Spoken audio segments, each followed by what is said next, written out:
नाज़रीन तव्हां खे ब्रेकिंग न्यूज़ ॾेई रहिया आहियूं त शहबाज शरीफ़ मुल्क जो नओं 23हों वज़ीर आज़म मुंतख़िब थी वियो आहे। क़ौमी असेंबली मुस्लिम नून जे सदर मियां मोहम्मद शहबाज शरीफ़ खे नओं क़ाइदे ऐवान मुंतख़िब करे छॾियो आहे।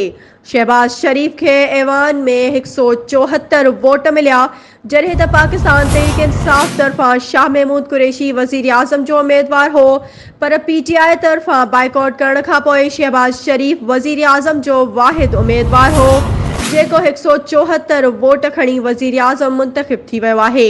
जॾहिं त शहबाज शरीफ़ अॼु राति ऐवान सदर में वज़ीर आज़म पाकिस्तान जो हलफ खणंदो। होॾां पाकिस्तान तहरीक इंसाफ पारां क़ौमी असेंबली तां इस्तीफ़ाऊं ॾियण जो ऐलान करे छॾियो आहे।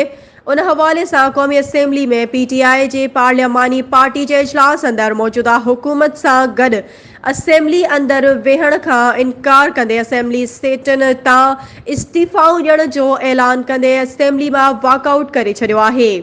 हिकु दफ़ो ॿीहर तव्हां खे ब्रेकिंग न्यूज़ ॾेई रहिया आहियूं त शहबाज शरीफ़ मुल्क जो नओं 23हों वज़ीर आज़म मुंतख़िब थी वियो आहे।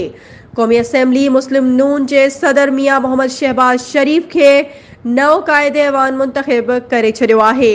शहबाज शरीफ़ के ऐवान में 174 वोट मिलिया, जॾहिं त पाकिस्तान तहरीक इंसाफ तरफ़ां शाह महमूद कुरैशी वज़ीर आज़म जो उम्मीदवार हो, पर PTI तरफ़ां बाइकॉट करण खां पोइ शहबाज शरीफ़ वज़ीर आज़म जो वाहिद उम्मीदवार हो, जेको 174 वोट खणी वज़ीर आज़म मुंतख़िब थी वियो आहे।